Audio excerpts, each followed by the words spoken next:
Astaghfirullah. Innal hamdalillah nahmaduhu wa nasta'inuhu wa nastaghfiruh wa na'udzu billahi min syururi anfusina wa sayyiati a'malina.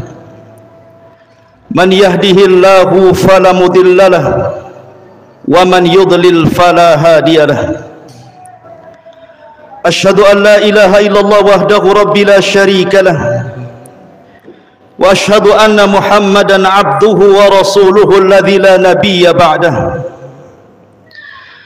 Faqala Allah azza wa jalla fi muhkami tanzilihi ba'da a'udzu billahi minasy syaithanir rajim. Ya ayyuhalladzina amanu taqullaha haqqa tuqatih wa la tamutunna illa wa antum muslimun. Ya ayyuhan nasu ittaqu rabbakumul ladzi khalaqakum min nafsin wahidah wa khalaqa minha zawjaha wa batha minhuma rijalan katsiran wa nisaa wattaqullaha alladzi tasaaluna bihi wal arham innallaha kana 'alaikum raqiba. Fa inna asdaqal hadithi kitabullah wa khairal huda huda Muhammadin sallallahu alaihi wasallam wa syarrul umuri muhdatsatuha wa kullu muhdatsatin bid'ah wa kullu bid'atin dhalalah wa kullu dhalalatin finnar. Ajaranillah wa iyyakum minal bid'i wadh dhalalati wan nar. Amma ba'du. Ma'asyiral muslimin, usikum wa nafsi bitaqwallah. Faqad fazal muttaqun. Fa usalli wa usallimu ala sayyidina Muhammadin wa ala alihi wa sahbihi ajmain. Ma'asyiral muslimin, sidang jamaah Jumat yang dimuliakan Allah Subhanahu wa taala. Rawa Ahmad fi musnadihi wa Tabrani fi Mu'jamil Kabir wa kadzal Hakim fi Mustadrakihi wa qala al-Haythami hadzal haditsu rijaluhu thiqat wa waffaqahu adh-Dhahabi wa sahhahahu Syekh Nasiruddin Al-Albani rahimahullahu taala fi silsilati sahihihi. Sebuah hadis yang dikeluarkan Imam Ahmad dalam musnadnya, Al-Imam At-Tabrani dalam Mu'jamil Kabir, Al-Imam Al-Hakim dalam Mustadraknya, dan dikatakan oleh Al-Imam Al-Haythami hadis ini seluruh jalan-jalannya sahih, dan disepakati oleh Al-Imam Al-Dhahabi rahimahullahu ta'ala. Bahkan hadis ini disahihkan oleh Syekh Nasiruddin Al-Albani rahimahullahu ta'ala. Hadis ini banyak dikeluarkan oleh para sahabat Nabi sallallahu alaihi wasallam. Di antaranya Malik ibn Auf al-Ashja'i radhiyallahu anhu, Abis al-Ghifari radhiyallahu anhu, dan juga Abi Hurairah radhiyallahu anhu dan yang lainnya. Sebuah hadis yang sangat menakutkan sekali. Kata Nabi sallallahu alaihi wasallam, badiru bil a'mali sittan. Bersegeralah kalian untuk memperbanyak amal soleh sebelum datang 6 perkara. Kata Nabi sallallahu alaihi wasallam, yang pertama, munculnya imaratus sufaha, para pemimpin-pemimpin yang bodoh, para pemimpin-pemimpin yang bodoh, pemimpin-pemimpin yang jahil. Kemudian yang kedua, bi'ul hukmi, banyaknya jual beli kepada hukum. Kemudian yang ketiga, kata Nabi sallallahu alaihi wasallam, kathratus syurati, banyaknya tentara dan kepolisian. Kemudian yang keempat, istighfafan bidami, murahnya darah manusia. Kemudian yang kelima, qati'atur rahim, banyaknya orang-orang yang memutus silaturahim. Dan yang terakhir, nashwan, yattakhiduna al-Qur'ana mazamir. Anak-anak muda yang mengambil Al-Quran sebagai nyanyian. Yuqaddimuna ar-rajula laisa bi'a'lamihim wala afqahihim walakin liyughanniyahum. Mereka mengedepankan seorang laki-laki bukan karena kealimannya, bukan karena kefakihannya, hanya sekedar memiliki suara Al-Quran yang indah hanya untuk bernyanyi untuknya. Ma'asyiral muslimin yang dimuliakan Allah Subhanahu wa taala, hadis ini adalah alamat min alamati nubuwah, tanda dari tanda-tanda kenabian Nabi sallallahu alaihi wasallam. La yantiku anil hawa in hiya illa wahyun yuha. Nabi SAW tidak pernah berucap dengan hawa nafsunya, tapi dia berbicara dengan wahyu yang diwahyukan kepadanya. Ma'asyiral muslimin yang dimuliakan Allah Subhanahu wa taala, 6 perkara ini sudah terjadi hari ini. Apa yang dikhawatirkan Nabi SAW 14 abad yang silam dengan sabdanya badiru bil amal, bersegera kalian untuk melakukan amal saleh, amal kebaikan dan kebajikan sebelum datang 6 perkara. Ini Rasul bersabda 14 abad yang silam. Kemudian kata Nabi SAW yang pertama, imaratus sufaha. Dalam riwayat Abi Hurairah radhiyallahu an, imaratus sibyan, pemimpin-pemimpin yang berakhlak seperti anak-anak. Akan muncul kata Nabi SAW para pemimpin yang jahil atau para pemimpin yang berwatak seperti anak-anak. Lihat anak-anak, mereka hanya bermain-main, kemudian makan, kemudian minum, menghabiskan syahwatnya, kemudian tidur. Jifatun bil laili wa himarun bin nahar, kata Rasulullah. Bangkai di malam hari dan keledai di siang hari. Bangkai di malam hari artinya mereka nyenyak tidur.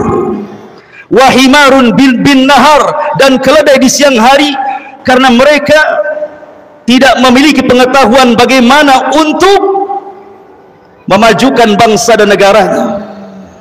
Tujuan mereka hanya sekedar syahwat dunia saja. Sebagian para ulama mengatakan ketika memberikan catatan imaratus sufaha akan muncul pemimpin-pemimpin yang jahil. Artinya pemimpin-pemimpin yang tidak kembali kepada sunnah Rasul, tidak kembali kepada petunjuk Nabi SAW. Sehingga dalam hadis yang lain Rasul SAW mengatakan akan muncul at-tafi, dalam riwayat al-fasik, orang-orang jahil dan orang-orang fasik, yatakallam fi amril ama, yang berbicara soal kemaslahatan orang banyak, padahal dia fasik, padahal dia jahil. Ma'asyiral muslimin yang dimuliakan Allah Subhanahu wa taala, dan hari ini sudah menyebar. Bagaimana munculnya para pemimpin-pemimpin yang hanya menjadikan jabatannya itu adalah ghanimah bagi dia.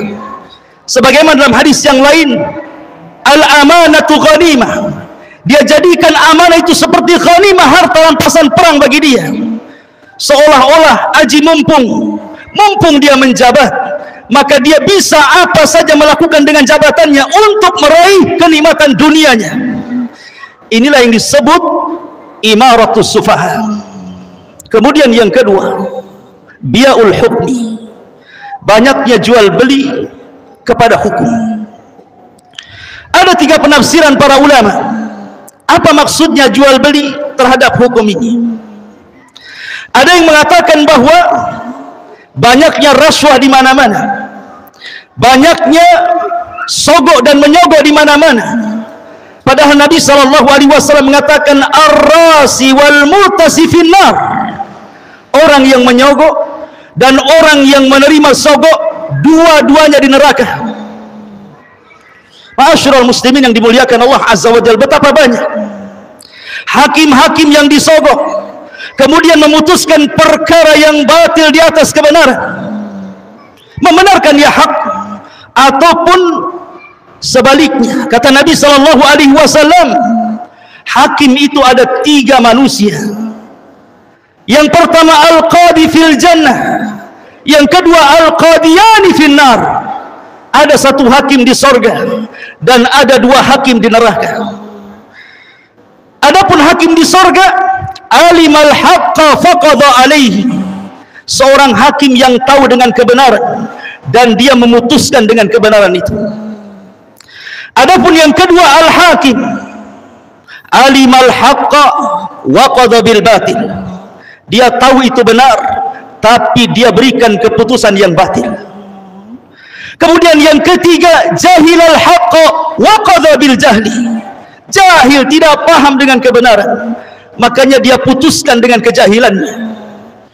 Ma'asyiral muslimin yang dimuliakan Allah Subhanahu wa taala, jual beli hukum seperti ini dengan menggunakan rasuah sudah menyebar di negeri kita. A'adhanallah, kita berlindung kepada Allah Subhanahu wa taala. Kemudian yang kedua, ada yang juga yang mengatakan bahwa bia'ul hukmi artinya banyaknya inqilabat. Inqilabat itu artinya di mana seorang pemimpin digulingkan oleh rakyatnya, kemudian naik lagi seorang pemimpin, digulingkan lagi setelahnya, dan begitu seterusnya. Itu disebut bia'ul hukmi. Atau bia'ul hukmi adalah banyaknya hakim di mana-mana, tetapi keputusan mereka di atas kezaliman. Sedikit sekali yang mereka memutuskan di atas kebenaran. Ini yang kedua. Kemudian yang ketiga, kata Nabi sallallahu alaihi wasallam, kathratus syurati, banyaknya tentara, banyaknya polisi. Apa maknanya? Kenapa mereka bisa banyak? Dan kenapa Nabi sallallahu alaihi wasallam menjadikan mereka sebagai tanda-tanda alamah kiamat, tanda-tanda munculnya kiamat? Sebagian para ulama ketika memberikan catatan kepada kathratus syurat ini, boleh jadi karena banyaknya persenjataan tetapi sedikitnya jumlah tentara sehingga diperbanyak.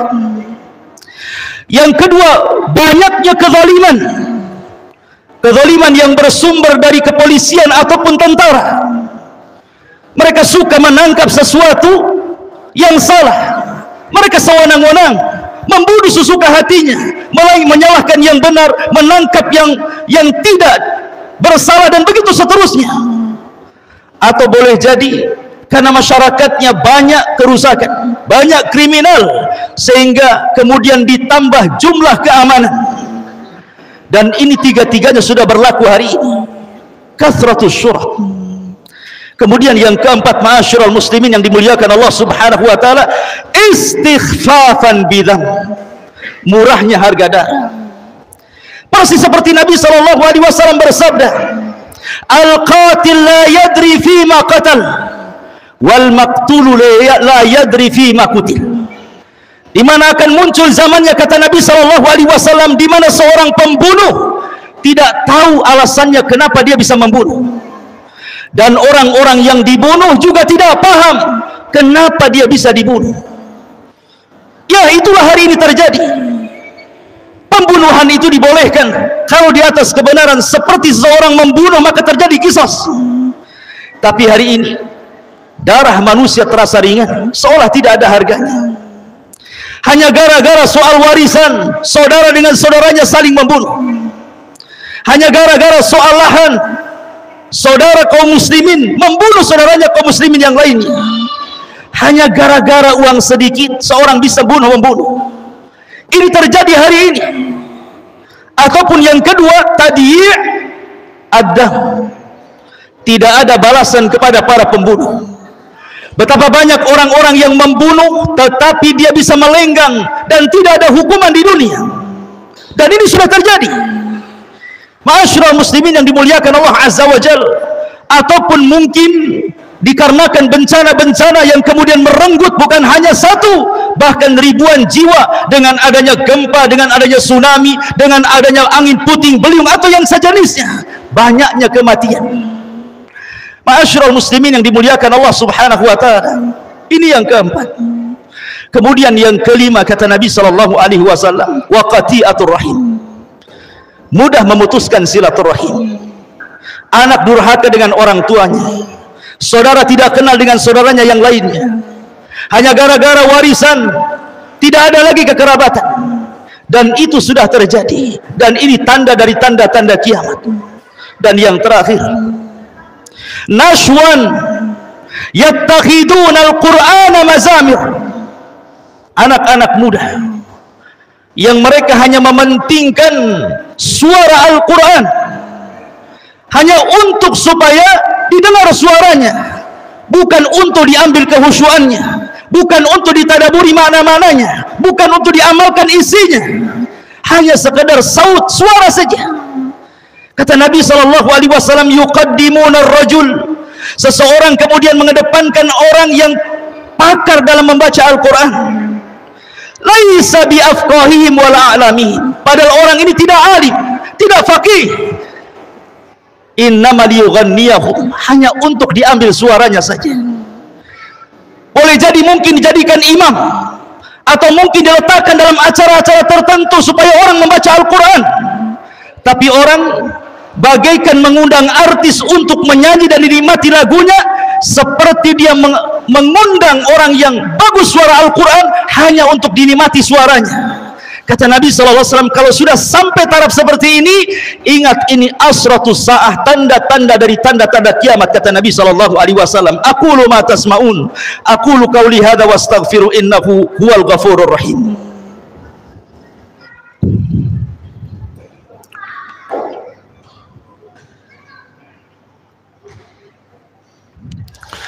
Bihamdillahi wassalatu wassalamu ala rasulillah wa ala alihi wa sahbihi wa mawalah wa la hawla wa la quwata illa billahi wa ba'd. Ma'asyiral muslimin yang dimuliakan Allah subhanahu wa ta'ala, Nabi SAW 14 abad yang silam sekali lagi sudah mengingatkan kita bahwa fitnah-fitnah itu sudah berlaku hari ini. 6 fitnah yang dikhawatirkan Nabi SAW berlaku kepada umatnya sudah berlaku.